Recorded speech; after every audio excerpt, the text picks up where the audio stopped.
Salut à tous, j'espère que vous allez bien. Aujourd'hui, avant-match, Getafe-Barça, un magnifique, non pas match de football, mais peut-être match de football américain, match de rugby, combat de boxe ou du UFC.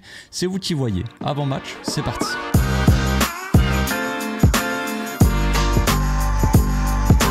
Au passage, n'hésite pas à nous rejoindre si c'est pas encore fait et à partager la chaîne autour de toi, ça fera plaisir à tonton. C'est la bagarre qui nous attend demain contre Getafe, une équipe qu'on connaît bien. À chaque fois, c'est jamais vraiment agréable contre eux. Il y a eu des fois où on les a un peu lavés. Il y a eu des fois où ça a été un petit peu plus compliqué. On va voir comment ça se passe demain, mais c'est sûr qu'en ce moment, le Barça est un petit peu mieux. On commence l'année 2025 sur de bons rails, j'ai envie de dire, avec, je crois, 4 matchs, 4 victoires. Il me semble, je sais plus exactement, mais oui. Mais bref, on démarre bien l'année 2025, alors que l'année 2024, on l'avait plutôt mal finie. Quand on regarde les 5 derniers matchs de Liga, on a 3 défaites, 1 nul, 1 victoire. Donc forcément, la forme de l'équipe en Liga, elle n'est pas forcément exceptionnelle, mais c'est vrai que là, sur les derniers matchs, on revient plutôt bien. On a repris un petit peu de confiance, on a éclaté le Real Madrid, on a éclaté aussi le Real Betis avec un très beau match de football, Dani Olmo en 9, tout ça on en a parlé dans ces derniers jours. C'était quelque chose de plutôt agréable à voir, on a pris énormément de plaisir, je pense que pour la plupart des supporters du Barça, c'était un grand kiff de voir ce Barça-là jouer. Moi ça m'a rappelé des souvenirs de voir un match aussi maîtrisé avec autant de mouvements, autant de combinaisons, de connexions entre les joueurs. C'est ce que j'attendais depuis longtemps et c'est ce qu'on a retrouvé là, donc c'est un grand kiff, tout simplement. Flit, il en a parlé un petit peu en conférence de presse, on lui a posé un peu les questions par rapport à Getafe, que ça allait être potentiellement un match un petit peu difficile, une équipe qui est pas facile à jouer. Et il a dit que quand on contrôlait le ballon ou le jeu, on souffrait moins en tout cas, et que lui c'est ce qu'il voulait voir en gros. Je vais pas vous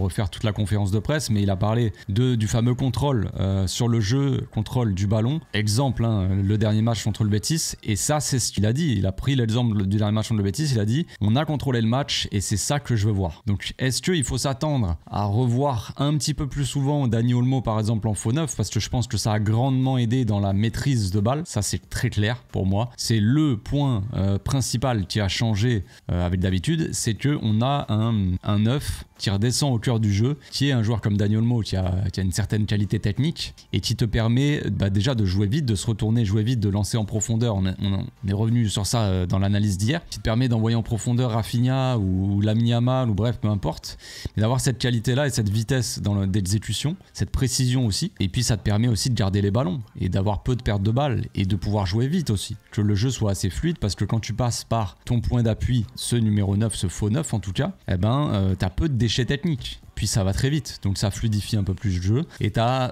des facilités. En tout cas, c'est plus facile d'avoir un contrôle sur le match parce que tu vas jouer plus vite, donc tu vas avoir plus de solutions rapidement et ton adversaire il va récupérer moins facilement la balle. C'est logique. Il y a quelques sujets aussi qui reviennent un petit peu en ce moment dans les médias, tout ça, c'est la prolongation déjà de Ronald. On a Fabrizio, je crois, Romano, donc un des plus fiables, qui a sorti, qui a dit que la prolongation de Ronald elle allait être un peu imminente là dans les prochains jours, prochaines semaines. Ils sont quasiment d'accord. Tout a basculé, tout a changé pour Ronald. Pour quelle raison exacte? Je pense pas que ça soit la blessure d'Inigo. Je pense pas que la blessure d'un joueur, son absence pendant quelques temps a fait que le mec prolonge d'un coup Barça. Je pense qu'il y a eu une discussion avec le président. Là, il est bien revenu, il a fait quelques bonnes perfs en revenant, donc ça a aidé aussi. Le coach qui le voit à l'entraînement et qui préférerait qu'il reste. Tout ça a fait qu'ils ont probablement trouvé un terrain d'entente avec le président, et peut-être que le président il a fait un petit effort parce qu'il y avait eu une promesse de prolongation de base où le salaire à mon avis était un petit peu plus conséquent, et après là ils lui ont proposé un dernier truc où le salaire était plus bas que prévu, et je pense qu'il y a un délire comme ça. Je pense que voilà, ils se sont mis d'accord, ils ont rediscuté, ils ont dû changer un petit peu leurs attentes, on va dire. Peut-être que le président il a dit à Ronald, écoute frérot, baisse un peu tes attentes et nous on va aller monter un petit peu la proposition. Je sais pas, c'est ce que je pense, mais on sait pas vraiment ce qui s'est passé. Il y a aussi Ansu Fati. On lui a posé la question à Hansi Flick parce que Fati n'est pas convoqué depuis quelques matchs. Voilà, même pas convoqué, c'est même pas qu'il joue pas, c'est qu'il n'est pas compris dans l'équipe, alors qu'il est pas forcément blessé. Je dis, il y a un problème Ansu Fati, il ne convainc pas l'entraîneur. Donc il a dit clairement qu'il a eu une discussion avec Ansu Fati, qu'ils ont discuté pour savoir ce qui serait le mieux pour le joueur, mais que c'est le joueur qui allait décider. Donc en gros, quand le coach il dit j'ai discuté avec lui, il sait ce que je pense, c'est lui qui décide, ça veut dire très clairement qu'il lui a dit qu'il comptait pas sur lui lui et que c'est lui qui voyait et que c'était mieux peut-être pour lui de partir en prêt ou j'en sais rien, pour jouer quoi, tout simplement. Je pense que c'est assez clair de toute façon, sinon il le ferait jouer un minimum. Il a dit que s'il restait, qu'il allait faire en sorte que lui et son staff l'aident à performer, tu vois, à donner le meilleur de lui-même, mais concrètement il compte pas forcément sur lui. Il a d'autres joueurs qui sont devant le joueur. Je pense que même un Tony Fernandez qui revient à peine de blessure avec l'AB, je pense qu'il est limite passé devant Ansu Fati. Vous dire à quel point voilà, la hiérarchie, il est assez bas, Ansu Fati. Enfin bref, on va parler un petit peu plus du match Barça-Retafe, Retafe-Barça. C'est à l'extérieur. Les derniers matchs en Liga à domicile, ça s'est plutôt pas bien passé. Le dernier match à l'extérieur, si je me trompe pas, je sais pas si c'était le dernier match à l'extérieur, mais en tout cas on avait gagné 5-1 contre Mallorca. On peut le prendre comme un truc positif. Ce qu'il y a de moins positif, c'est que Retafe, c'est une équipe qui encaisse généralement très peu de buts. C'est une équipe qui marque très peu de buts et qui prend très peu de buts. Leur dernier match là en Coupe d'Espagne, c'était il y a 2 jours. Ils ont gagné 1-0 seulement contre Pontevedra. Ils ont pris 2 rouges en plus. C'était des cartons, pas des verts. Ils ont gagné 2-1 contre Las Palmas, ils ont gagné 1-0 contre Grenade, ils ont perdu 1-0 contre Mallorca, ils ont perdu 1-0 contre l'Atlético Madrid, ils ont gagné 1-0 contre l'Espagnol de Barcelone. Bref, on va pas refaire tous les matchs, mais généralement, vous avez bien vu, c'est plutôt des petits scores. Quand on regarde sur la moyenne de la saison en Liga, ils encaissent 0,8 buts par match, donc un peu moins d'un but par match. Mais ils sont à 0,7 buts mis par match, donc ils mettent encore moins de buts que ce qu'ils en prennent. Mais voilà, c'est une équipe concrètement, comme je l'ai dit en intro de vidéo, et on pourrait même décrire cette équipe comme ça, c'est pas vraiment une équipe qui joue au football. C'est une équipe qui perd un maximum de temps. La plupart des matchs sont très taffés, c'est des matchs où il y a très peu de minutes effectives, c'est-à-dire que très peu de minutes où ça joue au football. La plupart du temps, c'est coupé par des pertes de temps du gardien, des touches, des trucs qui mettent une plombe à être fait, des changements qui prennent du temps, des dégagements qui prennent du temps. On va jouer un corner, on va mettre une plombe à le tirer, on va gagner du temps sur un maximum de choses. Et il y a très peu de jeux dans les matchs contre Retafe, malheureusement. Va pas falloir s'attendre à un match très agréable. Mais au contraire de Retafe, en ce moment le Barça est plutôt en forme et sur les 2 derniers matchs, on a mis 10 buts. Donc ça serait dommage de s'arrêter en si bon chemin. Pourquoi pas un 3e match d'affilée où on met une manita? On peut toujours espérer. Mais bon, ça s'annonce un petit peu plus compliqué contre Retafe. On va voir si Lewandowski, qui a pu se reposer, va revenir en forme et motivé aussi. Parce que quand on voit le match du Barça sans Lewandowski et avec Dani Olmo en faux neuf, moi j'aurais tendance à dire, même si je pense pas que ça arrivera vraiment, mais limite c'est bon quoi. On joue comme ça toute la fin de saison. Moi je préfère voir un football comme ça qu'un football, en l'occurrence avec Robert Lewandowski qui va ralentir le jeu. Ça veut pas dire que Robert est totalement inutile à l'équipe, c'est le meilleur buteur de l'équipe et c'est un joueur qui va pouvoir encore nous aider jusqu'à la fin de la saison sans problème. Et puis je pense qu'il sera titulaire de toute façon contre Retafe. Et à quoi on peut s'attendre dans ce match là? Une équipe qui va poser une sorte de buste, qui va passer son match à défendre et qui va jouer les transitions, j'imagine, en contre-attaque. Ça me semble assez logique. C'est ce qu'il a dit, je crois, Flick en conférence de presse aussi. C'est une équipe qui va essayer de jouer comme ça. Ils vont essayer de s'adapter. C'est jamais facile de défendre sur les transitions comme ça, les transitions, les contre-attaques. Mais on va faire en sorte de le faire, comme sur les derniers matchs où on a plutôt bien défendu. Même, on a vu contre le Real Madrid, par exemple. On sait que c'est une équipe, contre nous en tout cas, va passer son temps à défendre, on va dire, et après essayer de partir le plus vite en contre-attaque avec des joueurs très rapides. On a réussi à éteindre le Real. On devrait normalement pouvoir éteindre Retafe, même si chaque match est différent et que Retafe ça s'annonce peut-être plus compliqué que contre le Real, mais on va voir. On sait jamais. Donc on va passer à la composition d'équipe, les amis, c'est parti. Voici donc mon 11 pour ce match. Bon, j'ai oublié de changer le gardien. Je saurais pas vous dire si ça va être Iñaki Peña ou Szczesny. Szczesny, il a pris son match de suspension en coupe. Voilà, donc sera potentiellement présent. Je me rappelle que Flick avait dit que Szczesny, il avait fait plutôt des bonnes perfs et qu'il risquait d'être dans les buts. Peña, la dernière fois, il a sorti des arrêts, ça va. Je l'ai pas trouvé si mauvais que ça, Peña en soi. Moi, je trouve que ce débat-là entre Peña et Szczesny, il est assez équilibré, disons. Il y a des pour et des contre sur chaque truc. Parce que forcément, Peña, il va être plus à l'aise dans les sorties. Quand il s'agit de sortir loin de son but quand on joue le hors-jeu très haut, alors que Szczesny est moins à l'aise que Peña, mais Szczesny, je le trouve un peu plus serein sur sa ligne qu'un Iñaki Peña. Même si Iñaki Peña avait sorti un gros arrêt, par exemple, dans le Classico quand il était rentré. Certes, il avait pris un coup franc de Rodrigo, mais il avait sorti un bel arrêt aussi sur Mbappé, il me semble. Donc bref, peu importe, Peña, Szczesny, en vrai, j'ai pas forcément une très grosse préférence plus pour un que pour l'autre, quoi. En soi, je m'en fous un petit peu de ce débat-là. Pour la défense, du classique, retour de Baldé qui a pu souffler, ça c'est positif aussi. C'est le Baldé, voilà, c'est bien qu'il souffle aussi parce qu'il fait beaucoup d'efforts, beaucoup d'aller-retour, couloir gauche. C'est un joueur qui revient de blessure aussi, d'une longue blessure depuis le début de la saison, donc on essaie de le ménager un petit peu. Le staff essaie de le faire et ça c'est positif. Koundé à droite, Koundé il est à son prime là en ce moment, donc voilà. Peut-être le faire souffler en cours de match, voir si Hector Ford peut changer un petit peu, le faire en sorte qu'il puisse souffler, quoi. Ça serait positif. Ronald et Koubarsi en défense, Inigo